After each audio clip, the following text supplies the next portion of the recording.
we talked about when we did the nervous system slides in class, excitability is the ability to generate an action potential.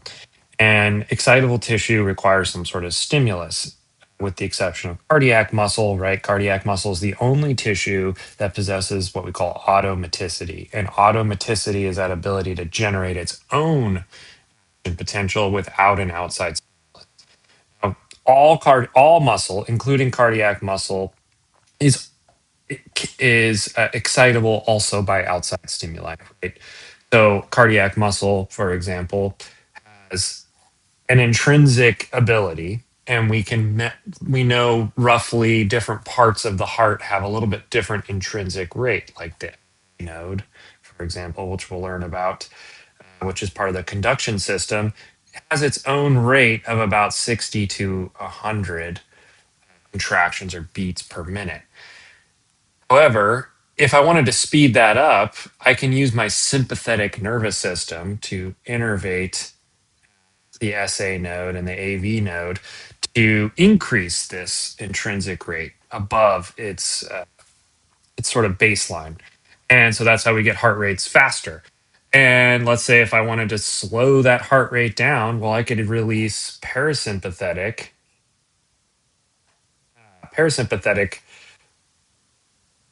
acetylcholine at the AV node and slow those signals down.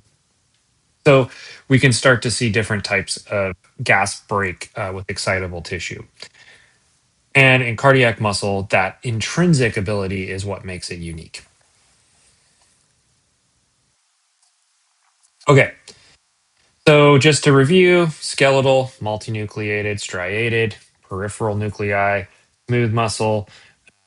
We have irregular organization of the actin and myosin, which are the functional units of a muscle cell.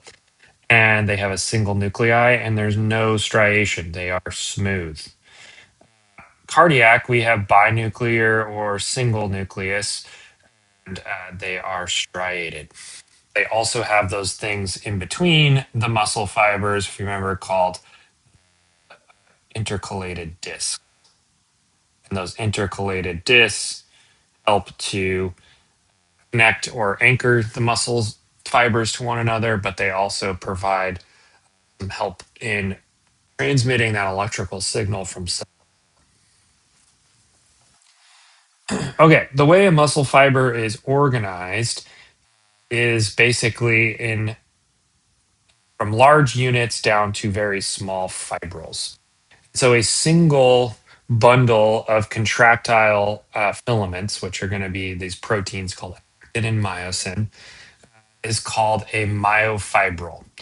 And those myofibril are organized into these little packages, a muscle fiber. And then here's where you can see the little nuclei. So when we look at these on our microscope slide, we're looking at a muscle fiber. You can see the light and dark bands, which are making up that striation, and the nuclei.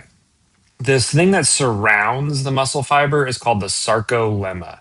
The sarcolemma is a connective tissue fiber that covers the little muscle fiber and contains all those contractile proteins. And then you can see lots of little mitochondria in here because certain types of muscle, which are going to make up a lot of our major skeletal muscles, with the exception of some, utilize oxygen and glucose to create ATP.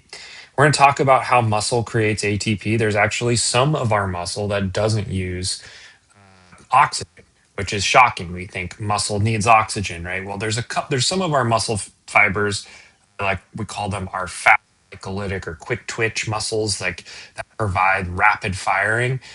They do not utilize oxygen. They only do anaerobic.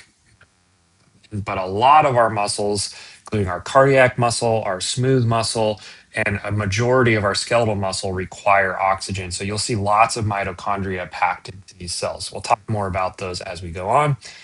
And then if we get bigger from the muscle fiber on, now we can bundle a bunch of these fibers into a fascicle.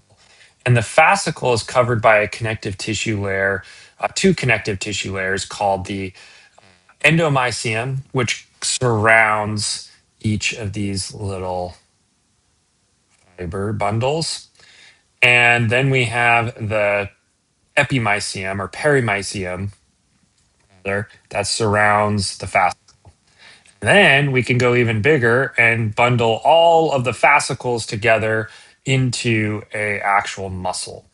And so this is now what we're looking at, like the gross muscle or the large visual structure that we're looking at. That is surrounded with the epimysium. We also call this the fascia. And this provides anchoring to fat layers, the skin, tendon, other things like that. As muscle gets towards the end of its towards the end of its fiber or the end of its length where it's going to attach to bone, we have two different types of terms. We have insertion point, which is a term that is utilized to describe where a muscle inserts into a bone in order to anchor for shortening or to create movement. And at the end of that, or towards the insertion, we transition from a muscle tissue into a dense, regular connective tissue. And those are going to be tendons. And so that muscle converts at a certain point towards the end from contractile units into a tendon. And we call that the insertion point where it's going to insert that tendon into bone and attach.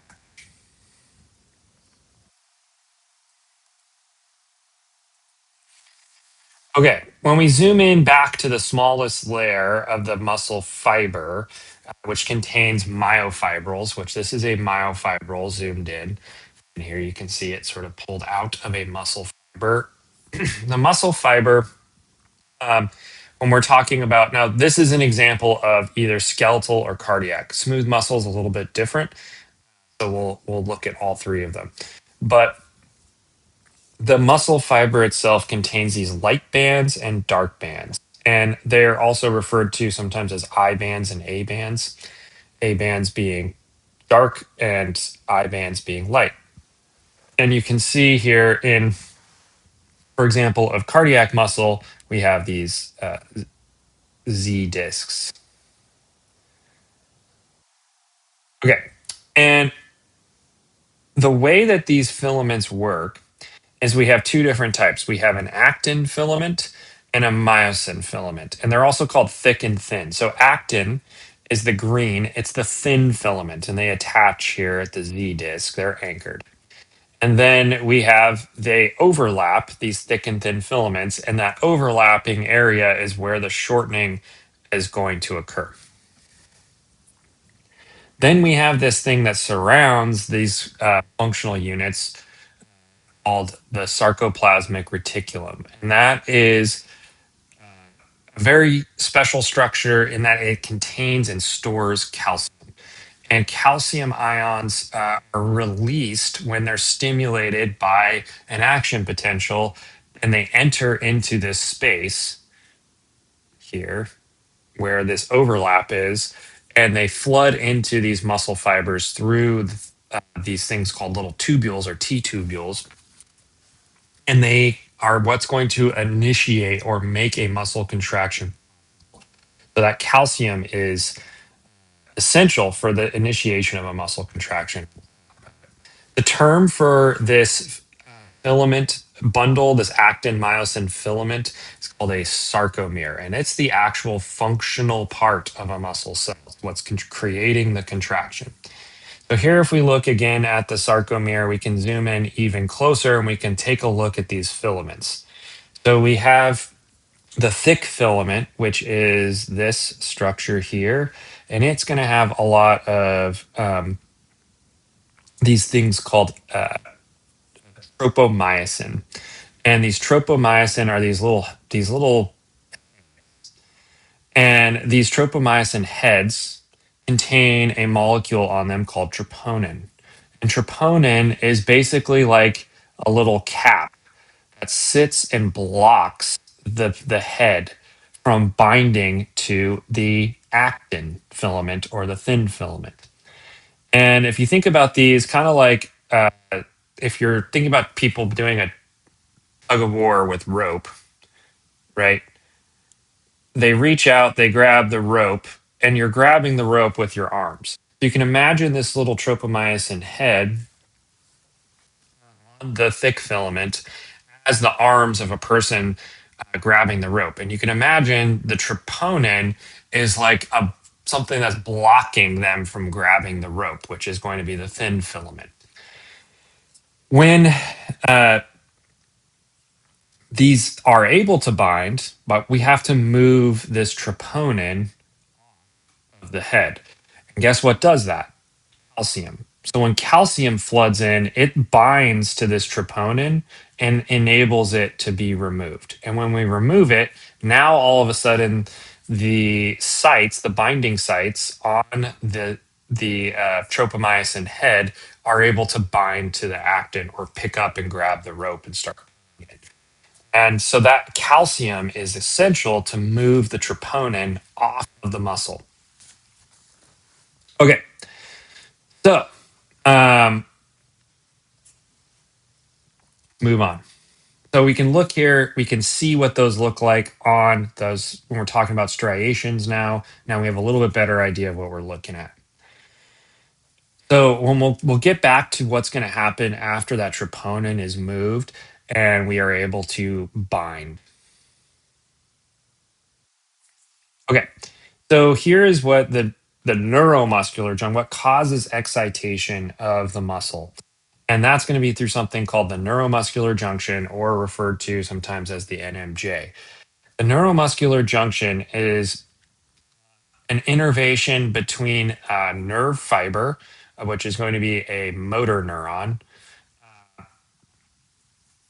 and those peripheral nerve fibers that are going to a muscle are extending into the sarcolemma of the muscle fiber. And those muscle fiber sarcolemma have this little thing called a motor end plate.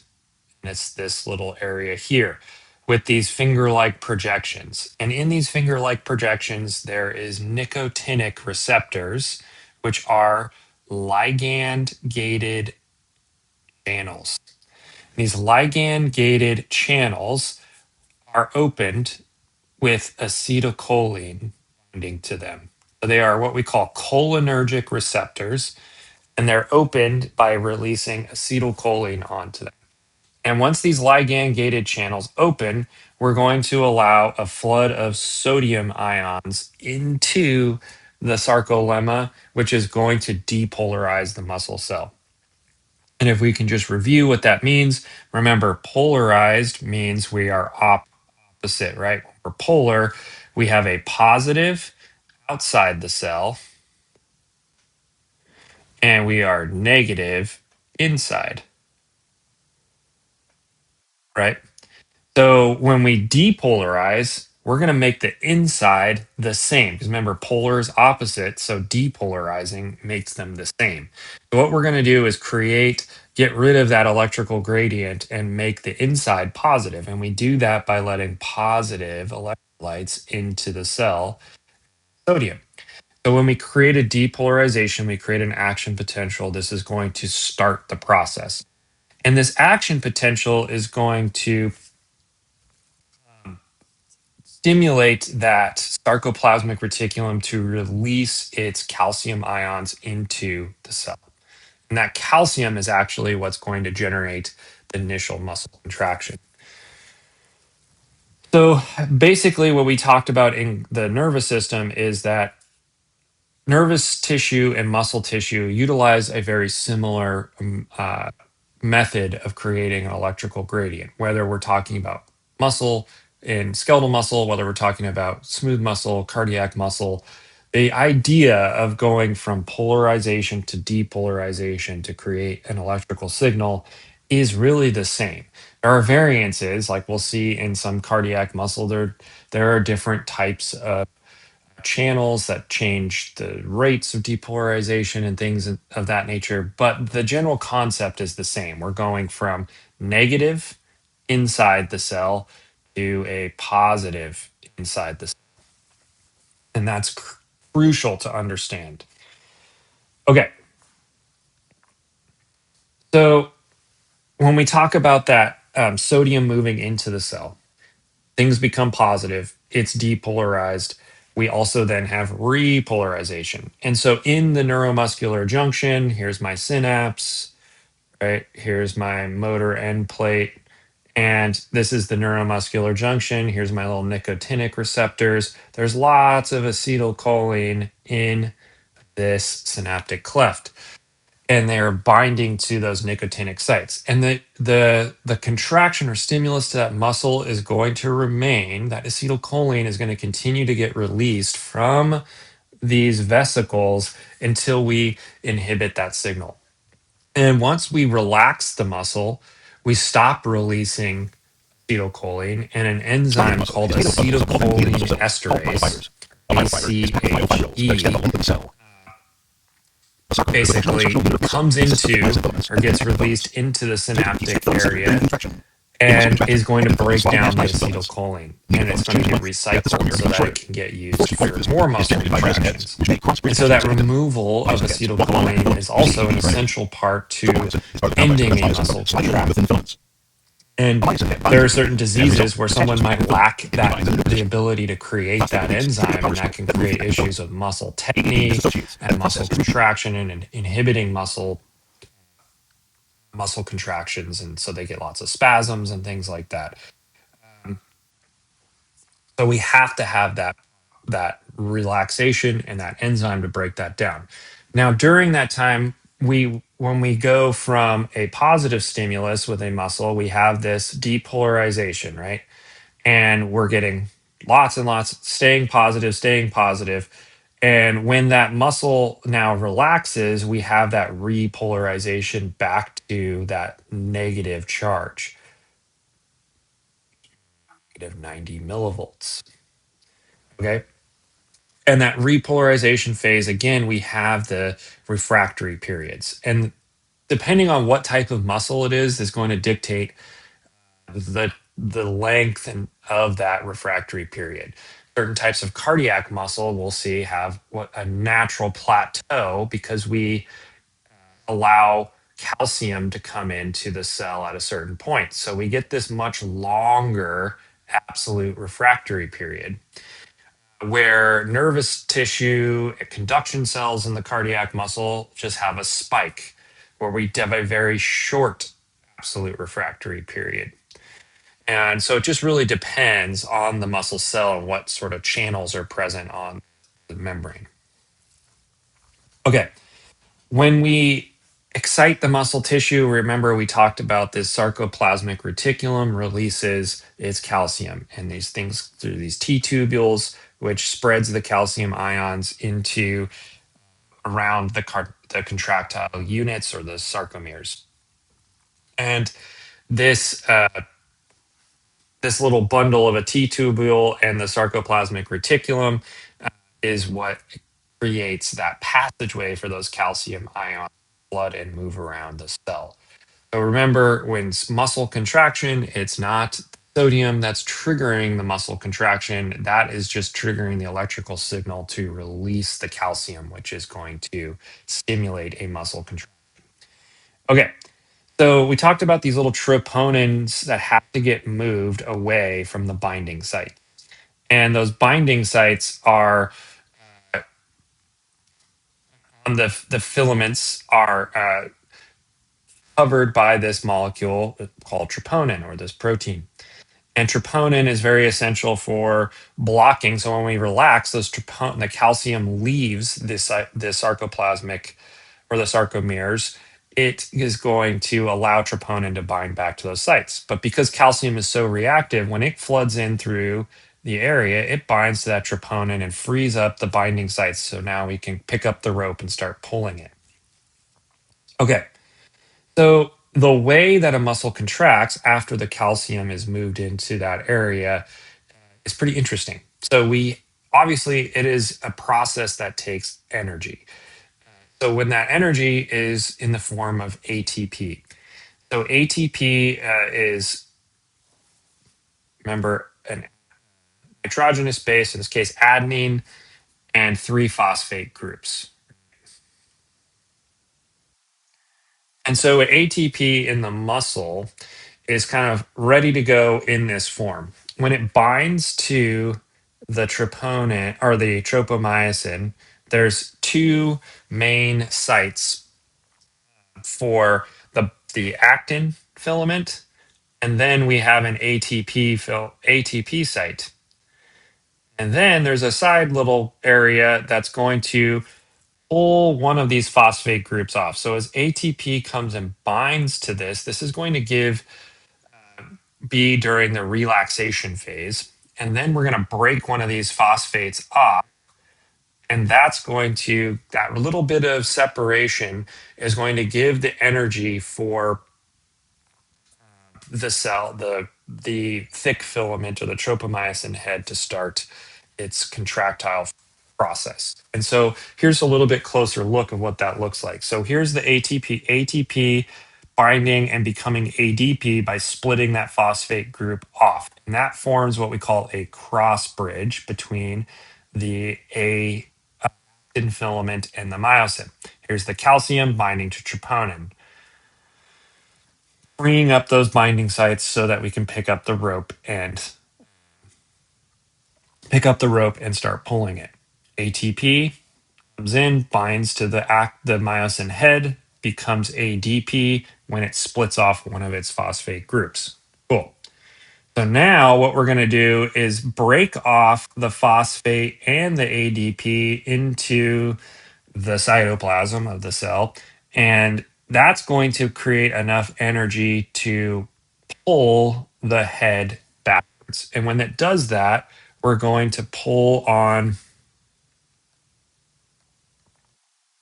the change the color of my pen, but it won't let me pull on the filament. So if I have my actin filament here and I have my myosin heads, when I pull, we're going to pose and we're going to shorten the muscle. So as this pulls this direction, it's pulling those actin filaments and shortening that muscle. This is happening all thousands and thousands of times through the whole muscle fiber. And so you can see it's pulling the Z line towards the middle. So we are shortening that muscle. And after this, what we call the power stroke, which is where we break the bonds of the ADP and phosphate, we need to have to reset for another contraction. And so what happens is another ATP molecule comes and binds and it recocks the rubber band essentially back down to its position to where it can bind and make another cross bridge. Again, then when we make the cross bridge, we are going to start that process by splitting one of these phosphates off, and that's going to finish the ability move, just cause a subtle movement in that myosin head. Now we can reform that link. Now we have ADP and phosphate bound to that head, and then we're going to create another power stroke by breaking those bonds, and that's going to pull the actin filament.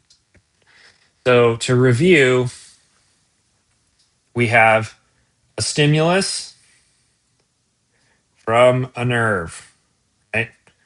Here is my neuromuscular junction. We get a stimulus from the nerve. Step one. So this is excitation. Step two, calcium influx. Step three, calcium moves troponin. And this binding between troponin frees up the sites for myosin and actin to bind. Step four, actin and myosin bind and utilize ADP or ATP going to ADP to form that cross bridge. Okay, so we have cross bridge.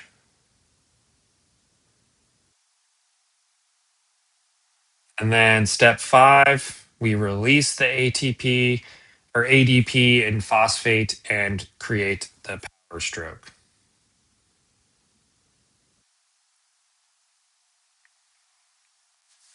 Okay, the power stroke then is what's shortening the muscle, and then when we reset that muscle, that myosin for to continue that contraction, because we when we are moving this, it's not just one time to shorten the whole muscle. This has to happen very rapidly over and over and over again just to complete one contraction. So that's going to reset, and 6 ATP process repeats. Right? And that repeat process involves ATP coming back and resetting that myosin head. And then we break that one of those phosphate bonds, and then that cross-linking, and then we release those and have so quite a bit of steps, but a lot has to just contract your muscle.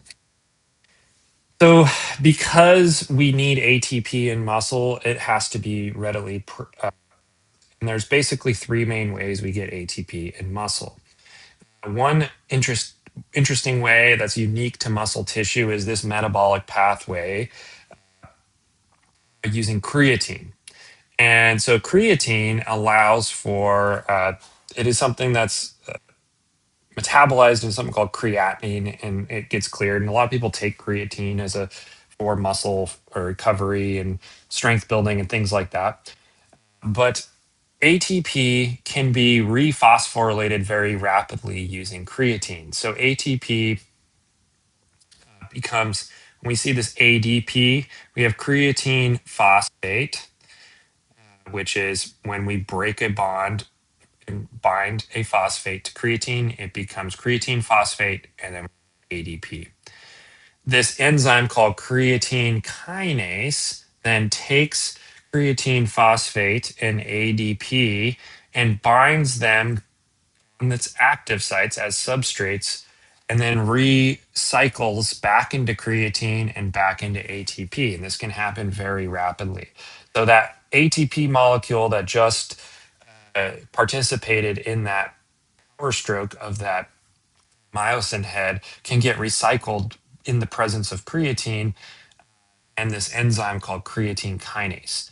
And that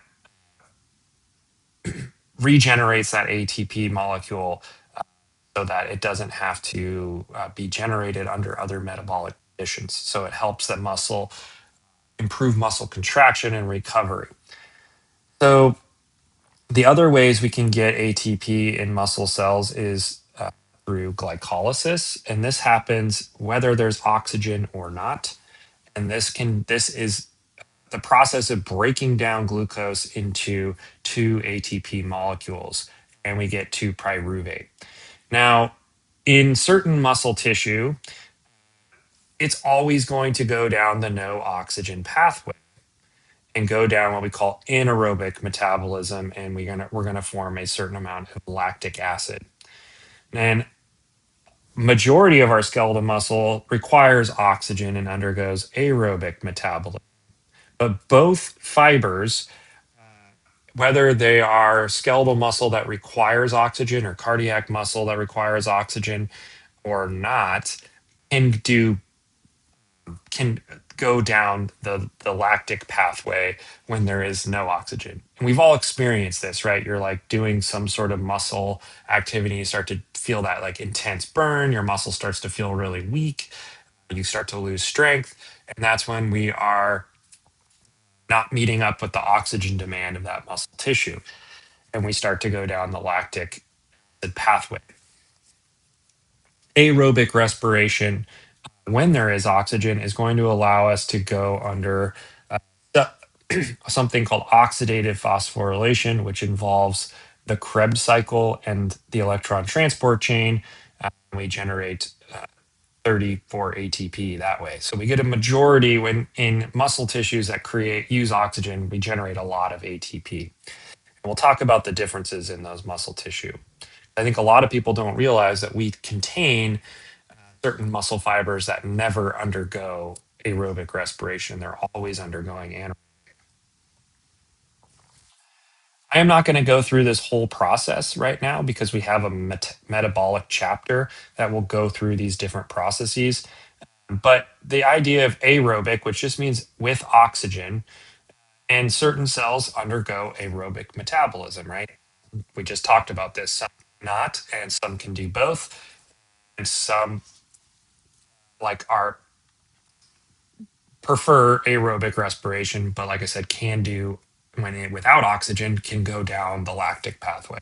So aerobic respiration is ideal because we get a ton of ATP and we don't get lactic acid. We don't create as many byproducts.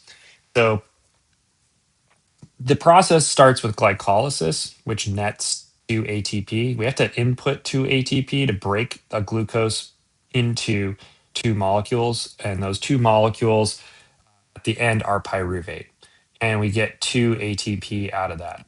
So no matter what, whether there's oxygen or not, this part is independent of oxygen. Glucose glycolysis can be broken down in the cytoplasm of the cell without any oxygen. This process just requires two ATP to be present, and then we can continue. Two ATP. And what we end up with is two pyruvate. Now, in the presence of oxygen, we can convert this pyruvate into two molecules of this acetyl CoA, and that's your kind of ticket to get on this merry-go-round. We'll talk about this later, but this merry-go-round gives you the whole purpose of it is to create these molecules here. And these molecules are what we call electron donators. So they carry their primary role is to carry electrons into the mitochondria matrix. That is what's going to be the thing that powers the battery that's going to generate our ATP.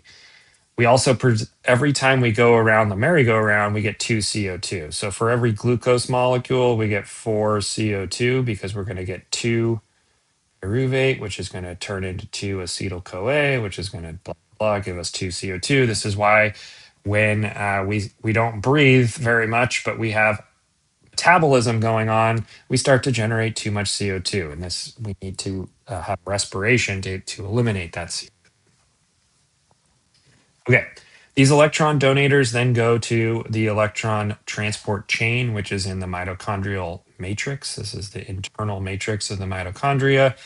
And depending on, we have three NADH, two FADH2. They drop their electrons at different proteins in this matrix. And then those electrons creating a gradient that's going to pump out these hydrogen protons into the membrane space. And the oxygen plays a very important role here. It is what we call the terminal acceptor of an electron to help create this gradient. So this oxygen molecule receives that electron here, and it becomes water through dehydration synthesis. And then what we have is this proton gradient where we have a bunch of hydrogen out here in this membrane space, and that's going to power this pump. And this pump is called ATP synthase, and it's going to phosphorylate a ton of ATP. And that phosphorylation creates a total of 34 ATP. I think we net 36. We spent two. So we get 34. And you'll see different numbers, and it actually varies quite a bit, but that's sort of the textbook answer. But you'll see 39, 36. It just sort of depends on certain conditions, really, how much NADH and FADH are present. Okay, so in the lack of oxygen, these muscle cells can go down the anaerobic pathway, and this is also called fermentation or lactic fermentation. And basically, we get glucose glycolysis, and then no oxygen's present, so we don't go down the Krebs cycle. We go down the lactic acid pathway. Basically, we turn pyruvate instead of into acetyl CoA, we turn it into lactic. And lactic acid gets converted into something called lactate,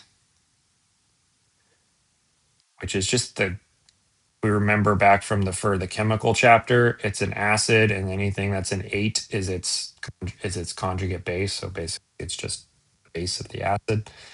And Lactate is metabolized back into glucose for the most part, and it can be then utilized again for more glycolysis. So a little bit of we're creating lactic acid all the time. We metabolize this and we turn it back into glucose, and we can then undergo more glycolysis. So lactic fermentation is great for rapid short bursts of energy. And so this is why we see in our muscles what we call quick twitch muscles or fast glycolytic muscles. These are the muscles that fire very rapidly to do stabilizing muscles in our legs and things that help us balance and things that help give quick explosive energy. But they tend to run out of energy very quickly because we only have 2 ATP at a time coming from each glucose, so that it takes quite a bit. And then when more and more tissues start undergoing this pathway because there's no oxygen, so let's say our muscle cells that normally utilize oxygen now are going down this pathway. Now we start to create a ton of lactic acid, and we can actually become acidotic. And this is really the marker of shock. One of the markers, primary things that we think about is when we start to have increased lactic acid and lactate starting to build up in the blood because we can't metabolize it back into glucose fast enough. And that is now building up in the bloodstream, and the patient can become acidotic, and we start to see shock. So this is really the process of shock, is when there's just poor tissue perfusion and we have too much tissue undergoing this pathway. Let's see if I can play this.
Cool. All right. Well, hopefully that kind of gives you a quick explanation again of that contraction.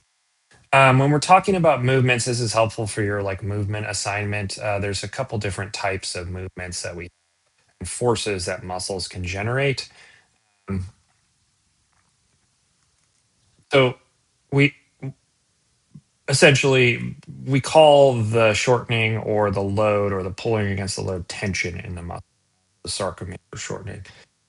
We have something called isotonic contractions, which is caused by that shortening or extending against a load, so like a curl. And this is an isotonic. Isometric contractions occur when there is no change in the joint angle. So imagine holding a tray or holding a weight in the same position, and you have this continuous contraction. And if you were to like zoom in on the neuromuscular junction in an isometric contraction, we are just, there is continual ACH or acetylcholine in that, continually stimulating that muscle because it's creating this isometric load bearing force. But as soon as we're going to extend that bicep or open that, set that item down, now we're going to break down that acetylcholine. extend it. Now, if you're trying to slow that process down, we are going to still create some muscle contraction. So anytime that we're stimulating shortening or stimulating that, we're either releasing or breaking down acetylcholine if there is like a load, force bearing, or relaxation happening.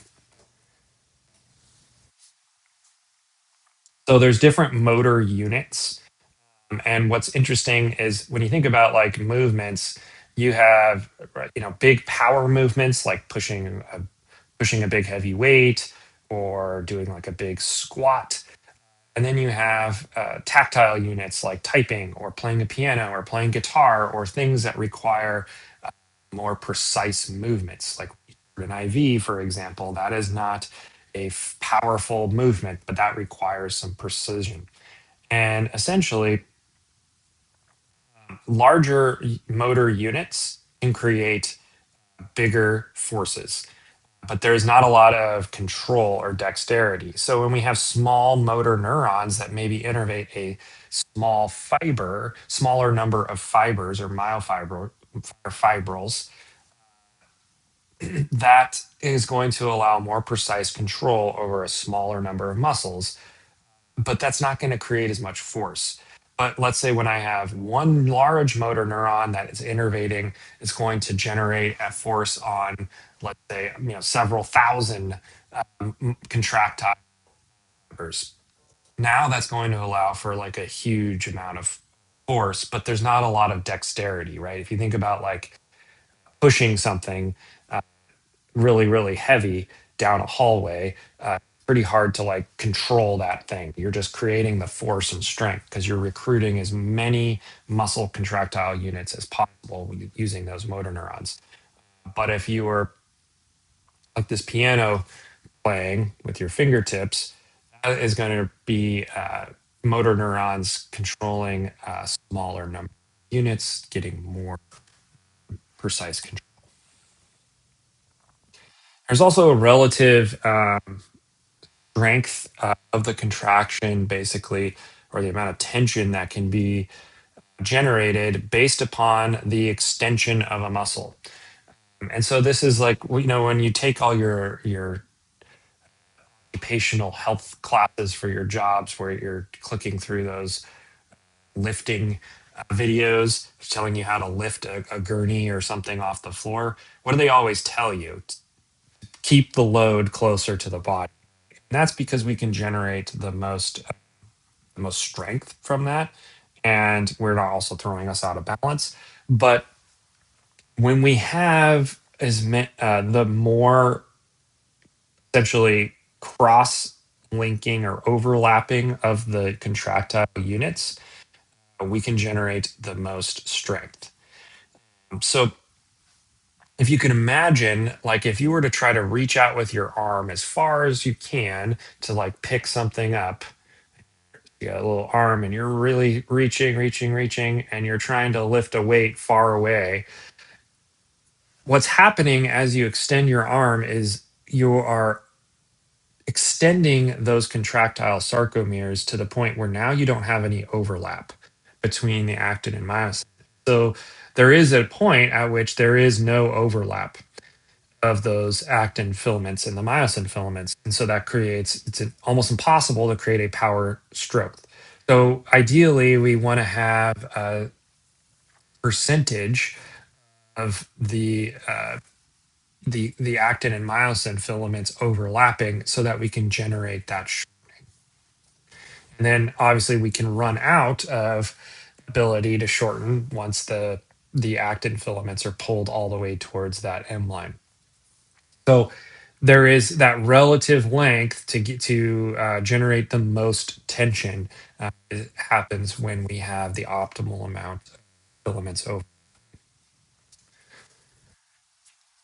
Okay, there is some types of different sort of contractions that we can think about terms. Like if you've probably heard of the term tetanus or tetany, and that is a continuous contraction or rigidity. But there's also twitches in a muscle, which can be seen a little bit differently. And so when we talk about tetanus, we're talking about basically there's continual calcium uh, with, within the sarcoplasmic reticulum, which allows all of the cross bridging to happen at once, and we're getting a ton of contraction. And this is why calcium can increase contractile force. It is a inotropic. It could increases muscle contractility. Um, However, in the absence of, and we can get muscle spasms, we can have hyperexcitability of the muscle tissue, and we can have incomplete contractions or difficulty and weakness in that. So essentially, this is just looking at different ways the muscle can contract, whether we're talking about tetanus or something called TREPI. And TREPI is essentially these small stimuli in frequency where the calcium is increasing and decreasing, and we can get quick twitches in those fibers. And then we can have something called wave summation, which is where we have calcium that's entering into the sarcoplasm with increasing levels. So we have a stimulus and then some calcium leaving and then calcium coming back in and some calcium leaving and some calcium back in. And that's generating more and more or recruiting more and more of those myosin filaments to bind to actin. And then in tetany, we get a flood of calcium and we get this really large contraction, muscle rigidity. So the term tetany is referring to when you think about someone who's contorted neck and contorted rigid muscles, that technique. Okay, we've touched on this a couple times, and I've promised we would get to it. So the types of muscles that require different sort of things um, in order to for metabolic function. So we have three types of muscle fibers. We have slow oxidative, fast oxidative, and fast glycolytic. And in slow oxidative, we have muscles that undergo aerobic respiration. So they require oxygen and glucose to produce ATP.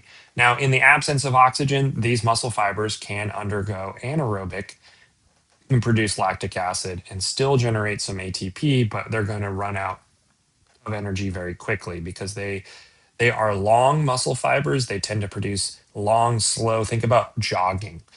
So when you're jogging, the primary muscles that we're engaging are these big, slow oxidative muscles, like in your quadriceps and hamstrings, to generate these continual aerobic movements. And if we train these muscles right, you can run and run and run and run and run without really tiring these muscles out. But as soon as we exceed the oxygen capacity, we start to produce lactic acid in these muscles, and they run pretty quickly.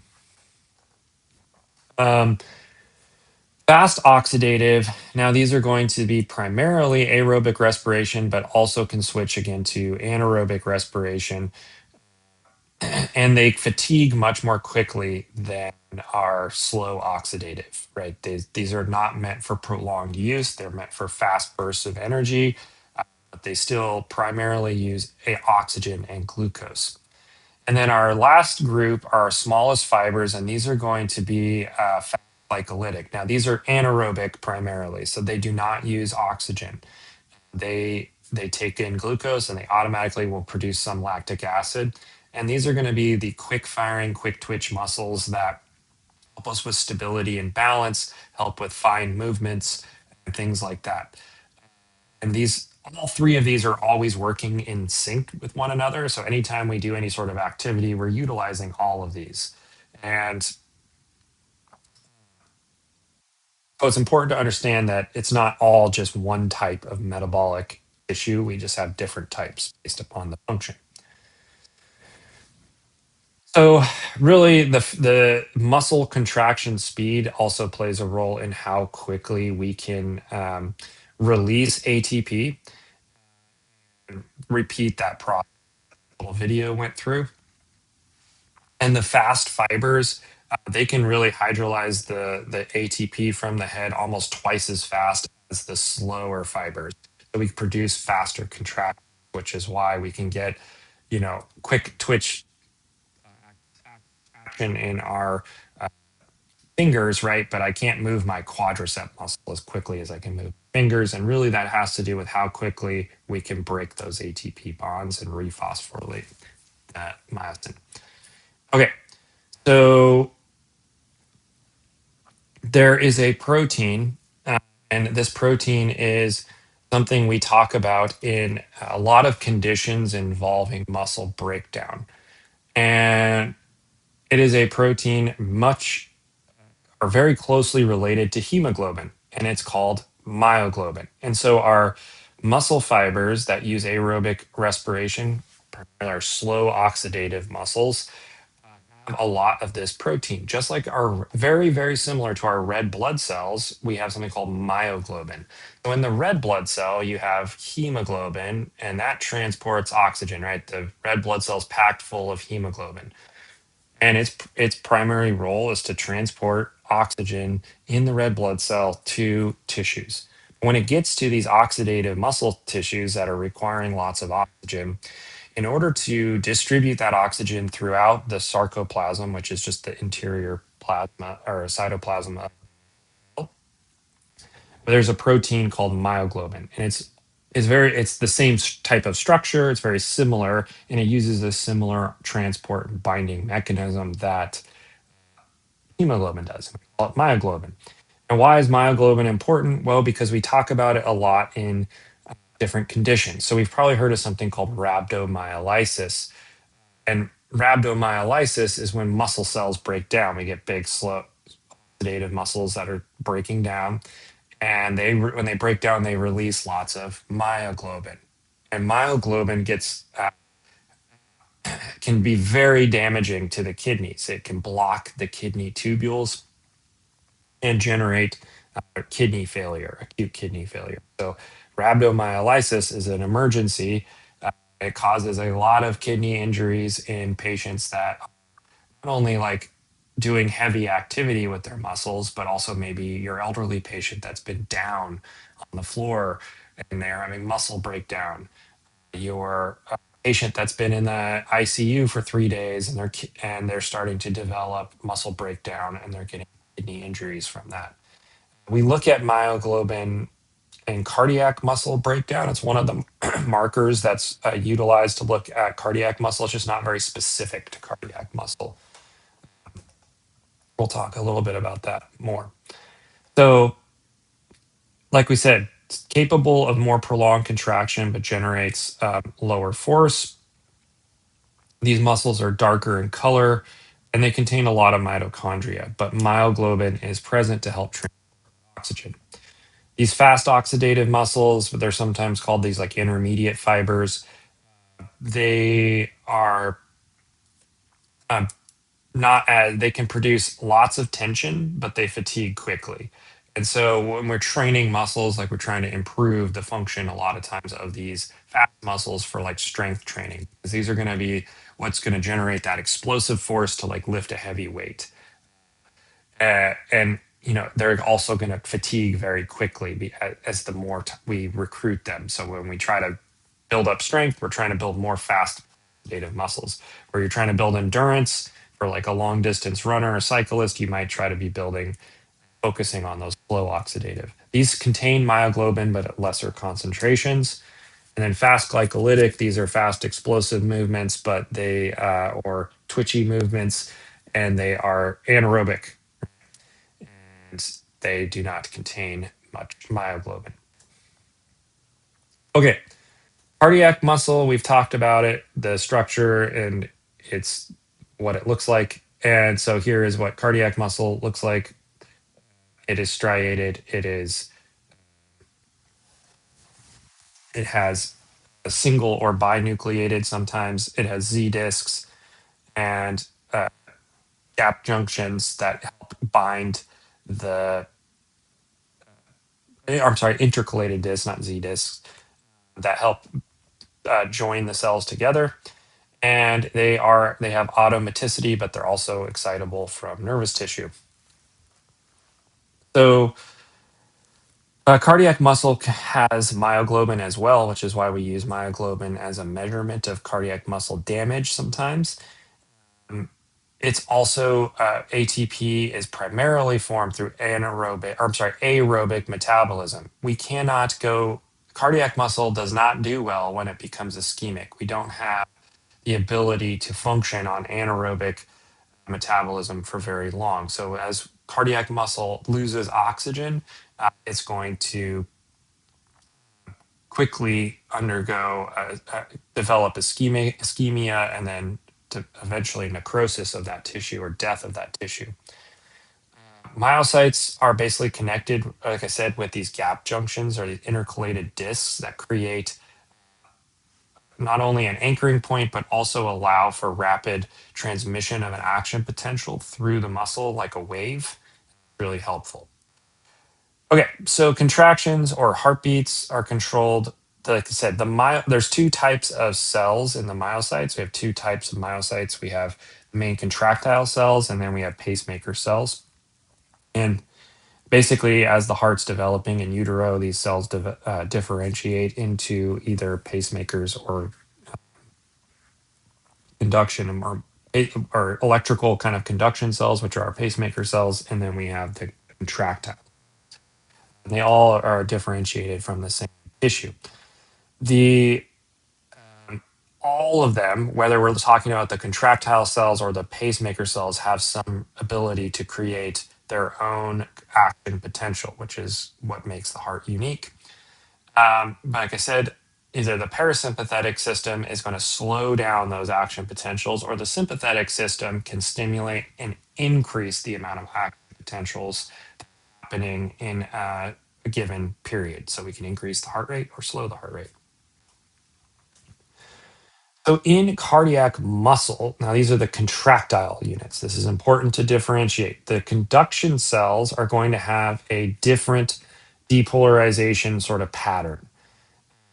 Again, the broad concept of depolarization and action potential is the same. We have positive ions moving into the cell, creating a positive environment. Concept is across the board.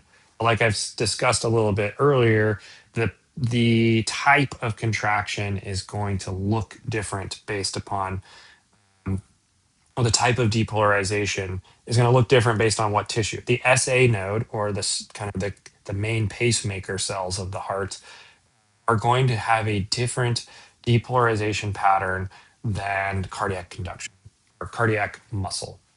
And cardiac muscle looks like this. So what we have, it's broken into phases. So we have phase 4, phase 0, phase 1, 2, and 3. And phase 4 is really baseline. And so baseline is where we are at the negative resting potential.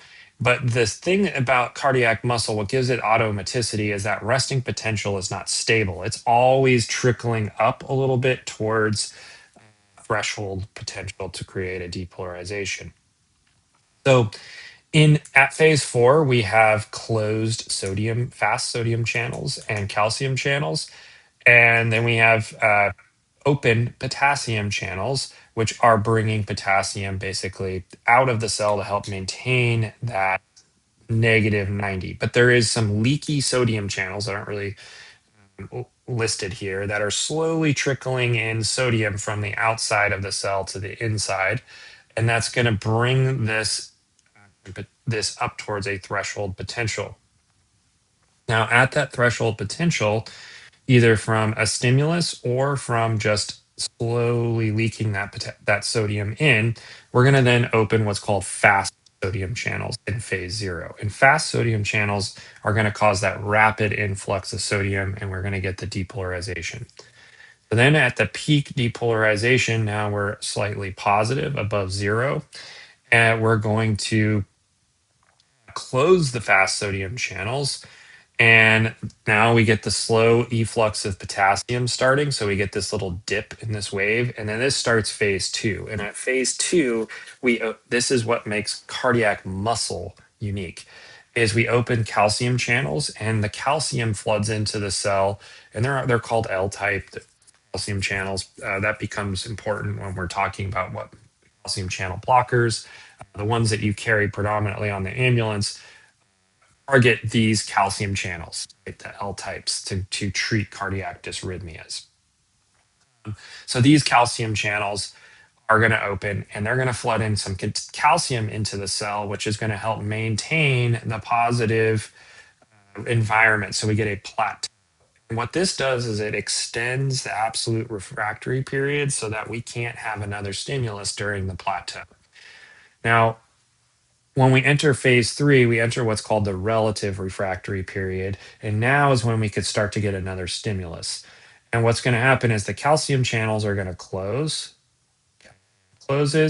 and then potassium channels are continue to be open, and they're going to start leaking out more potassium. And that's going to help maintain that, bring the voltage back down to the negative, back to phase four. So lots of going on with movement of electrolytes and cardiac muscle to create that contractile force. And the reason we have this plateau is because, let's say if I want my voltage to move from here in the atria all the way down into both ventricle, and if I am a muscle cell down here, I don't want to depolarize and contract while my atria are contracting. My two atria, and here's my ventricles. Well, my atria have to contract first to spit the blood down into the ventricles, right? Atrial kick to kind of end that, get that final filling. And then we want the ventricles to squeeze just after that. So we want contraction here, atria, and then we need a little bit of time for contraction to happen here. And we don't want this stimulus to land and create and throw the whole pattern out and end up in a dysrhythmia. What we want is this nice pattern of potentials moving through, and we won't want a muscle cell to contract at the wrong time. And so cardiac muscle gives you this little plateau to create longer refractory period to prevent triggering of another stimulus. Now, a lot of cardiac dysrhythmias are caused by a stimulus landing sometime after this on the muscle and stimulating another action potential during the relative refractory period. Okay, smooth muscle, it does not have striations, and it is found in like linings of tracts, intestines, walls, passageways of in the arteries, things like that, respiratory tract, reproductive systems. This is where we find smooth muscle. There's no striations. Um, It's also very important in a lot of our autonomic functions, right? Dilation of the pupil, digestive peristalsis. This type of contraction requires a little bit different because it doesn't, when we think about skeletal muscle, like, right, I'm going to move weight like a barbell in this direction, we're talking about this isometric contraction. Well, in smooth muscle, we kind of have a concentric contraction, like wringing a towel. When we think about wringing a towel or a towel wringing, like kind of action, it's more of a twisting motion. And so that requires a little bit different shortening of muscle fibers. And so this is what it looks like. I think on the first slide, I said this was cardiac muscle. It's all good. You guys get the idea. But this is smooth muscle. And so what happens with smooth muscle is we have the muscle fibers with actin and myosin, um, but they don't have like organized sarcomeres that create striations. And so they basically, these filaments are in different organized shapes, or disorganized shapes rather, and they don't contain the troponin, and the cross bridge formation is not it is not regulated by that tropomyosin complex forming that binding or that calcium. Rather, we get something called calmodulin, which is released into the cell, and the calmodulin triggers a contraction. And this contraction basically creates a shortening of this from these things called the dense bodies. And then we have these filaments that pull on these dense bodies. And it creates where these dense bodies are located, it creates this concentric ringing contraction. So calcium is still involved, but calcium just basically stimulates a calmodulin to basically form this complex or this enzyme that is going to trigger the binding of ATP to the head. And so it creates a kind of corkscrew concentric type contraction. Smooth muscle, we can't voluntarily control smooth muscle. Like even in your bladder, if you think about your bladder as smooth muscle, like, well, you can kind of, how come I can, if I have to go to the bathroom and I can feel like I can hold it or something, right? That action is actually skeletal muscle that you're squeezing in on the smooth muscle. So the smooth muscle, even in our bladder, is not under voluntary control. It's all under autonomic control. And with autonomic control, we are still utilizing acetylcholine primarily from the neurotransmitters, which are kind of these little bead like junctions wrap around the smooth muscle. There's also some other interesting things that can stimulate smooth muscle. We talked about some of these other neurotransmitters. So, like adenosine stimulates smooth muscle to adenosine receptors. ATP directly can cause constriction. Adenosine can cause constriction in both and relaxation. And then we also can have nitric oxide, which is just nitrogen and oxygen. And NO2 is basically formed very readily in our tissues in the presence of nitrogen. And when we give somebody nitroglycerin, we are forming nitric oxide and we're hoping to relax the smooth muscle in their coronary arteries to create vasodilation. So, nitric oxide is a potent vasodilator, and it does that by causing the smooth muscle to relax. So, lots of things can stimulate relaxation, contraction, but the primary neurotransmitter again is acetylcholine. And this is going to come largely from the parasympathetic nerve fibers. There's also found in some of these are going to be like in our vessel walls. Largely, a lot of them are under, I said, adrenergic control. So we think about sympathetic control. So if I have a vessel wall and I have adrenergic fibers or adrenergic receptors in my smooth muscle, this smooth muscle is stimulated by norepi. So when we give somebody norepinephrine, right, on the ambulance because they're in shock, we're trying to create vessel squeeze to decrease the diameter of the vessel. And so these can be another way that we can stimulate smooth. Okay. Muscle development. So there are some things called satellite cells, which are basically stem cells in the muscle. And when they originate from something called myoblasts. And these satellite cells can basically give help to heal and regenerate muscle fiber.